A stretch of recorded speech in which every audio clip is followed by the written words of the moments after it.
नमस्ते हिंदुस्तान, कैसे हैं आप लोग। तो आज 3 खबर लेकर आई हूँ मैं, क्योंकि तीनों खबर बहुत चौंकाने वाली है, लेकिन ये थोड़ी सी शॉकिंग नहीं है। क्योंकि आप सभी को याद होगा जब मरियम मीर अचानक से हमारी महाराष्ट्र की जो सबसे ज्यादा शुभ चिंतक बनकर उभर कर आई थी, जब कंगना रनौत ने पीओके जैसे नाम लिए थे, तो उस वक्त सबसे पहले मरियम मीर उर्फ, जी हाँ, वही अपनी उर्मिला मातोंडकर, जो बिजनेसमैन, जो कश्मीर के बिजनेसमैन से निकाह करके सेटल हो गई और जो आज तक दावा करते आई हैं कि मैंने अपना नाम परिवर्तन नहीं किया, धर्म परिवर्तन नहीं किया। और नाम और धर्म परिवर्तन अगर किया ही नहीं तो क्या हमारे महाराष्ट्र में महाराष्ट्र हिंदू नहीं थे? पर कोई बात नहीं, आप इस बात का दावा करती हैं, पर वहीं पर हम किसी और चीज का दावा नहीं करेंगे, क्योंकि जग जाहिर है कि आप क्या हैं और किस तरीके से आपने हिंदुस्तान को और सबसे ज्यादा महाराष्ट्र को आज तक बेवकूफ बनाते आए हैं। तो जी हाँ, जिस तरीके से शिवसेना के तरफ बहुत ज्यादा तारीफदारी करते हुए जो वही कांग्रेस के लिए कुछ टाइम पहले चुनाव लड़ी थी और बढ़ चढ़ के बहुत गंदी तरीके से शिकस्त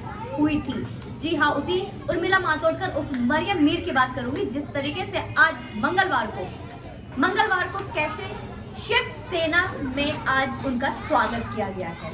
आज शिवसेना में शामिल हो गई हैं मरियम मीर उर्फ उर्मिला मातोंडकर।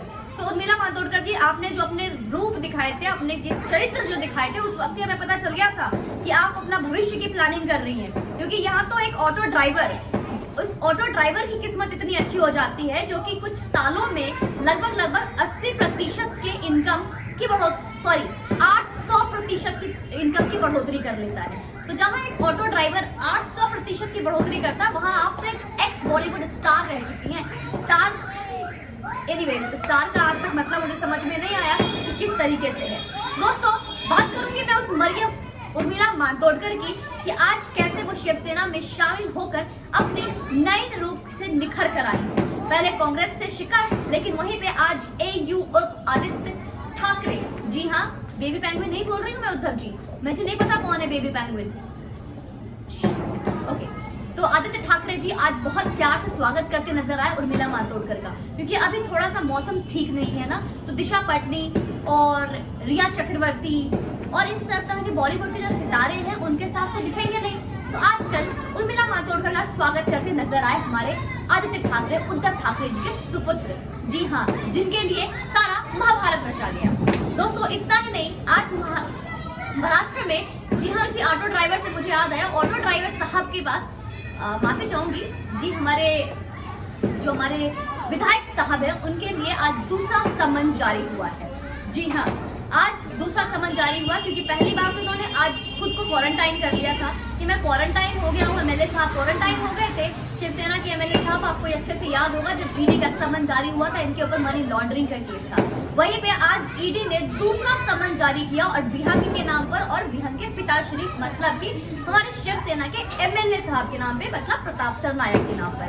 और ये दूसरा जब समन जारी हुआ तो इनके पास अब कोई एक चारा नहीं बचा है। क्यों चारा? इसलिए नहीं बचा है क्योंकि जो क्वारंटाइन का जो टाइमिंग दी थी वो टाइमिंग खत्म हो गई और ईडी की थोड़ी मेमोरी अच्छी है तो वो वापस से दूसरा समन जारी कर दिया गया है। बात करूंगी तीसरा, जो हमारे देश में दिन पर दिन बढ़ता जा रहा है, जी हाँ, लव जिहाद जो गांव से लेके शहर तक फैलता जा रहा है और जो अब खुलकर सामने आया किस तरीके से आज मिस्टर खान, जो आपने सुना होगा साजिद वालिद खान, जिनका के देहांत हुआ बीते जून में, जिनके देहांत के बाद जैसे वो जिन्होंने जब एक्सपायर हुए, उनकी पत्नी के ऊपर आज धर्म परिवर्तन के लिए प्रेशर डाला जा रहा है। उन्होंने खुद इस बात के बारे में बताया कि आज उनके ऊपर दबाव डाला जा रहा है कि वो अपना धर्म परिवर्तन करें, नहीं तो उनको, उनकी बेटी को, सबको घर से निकाला जाएगा।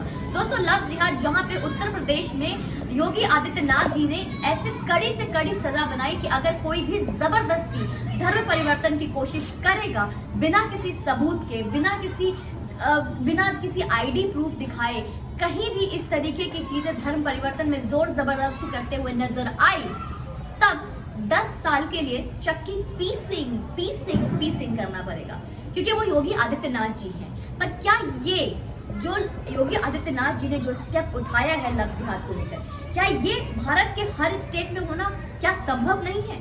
और ये स्टेप क्यों उठाया जा रहा है? इसमें क्या जोर जबरदस्ती है? अगर जहां एक तरफ इस तरीके की चीजें से हमारी बहनों को मार के, काट के ब्रीफकेस में डाल दिया जाता है, नालियों में फेंक दिया जाता है, तो अगर इस तरीके के कानून पे अगर कोई इस तरीके की चीजें बन रही है, कोई इस तरीके का कड़ी से कड़ी अगर एक कानून बन रहा है तो क्या गलत है, क्या गलत है इसमें? तो ये मुझे समझ में नहीं आता कि कभी कभी भारत की कानून व्यवस्था किस चीज पे टिकी है। जहां मोर देन 6 मंथ हो चुके हैं हमारे सुशांत को न्याय नहीं मिला, वहीं पे कल हमें KRK का इतने सारे ट्वीट्स की लड़ी लग गई कि हमें बोलते नजर आए, और ट्वीट उनका दिखा, एक ट्वीट बहुत ट्रेंडिंग चल रहा था ट्वीट पे कि ये सुशांत बहुत बहुत बहुत बड़ा देशद्रोही है, अगर सुशांत के और बहुत बुरा एक्टर है। इतना ही नहीं, सुशांत के साथ साथ उन्होंने अंकिता लोखंडे को भी शामिल किया और उन्होंने बोला कि सुशांत, अंकिता लोखंडे ये सब बहुत ही बेकार लिस्टेड है, बहुत ही घटिया एक्टर थे और इनको एक्टिंग आती भी नहीं थी। इतना ही नहीं, उन्होंने बोला अगर सुशांत की एक्टिंग देखनी है तो फिर घटिया फिल्म केदारनाथ को देख लो।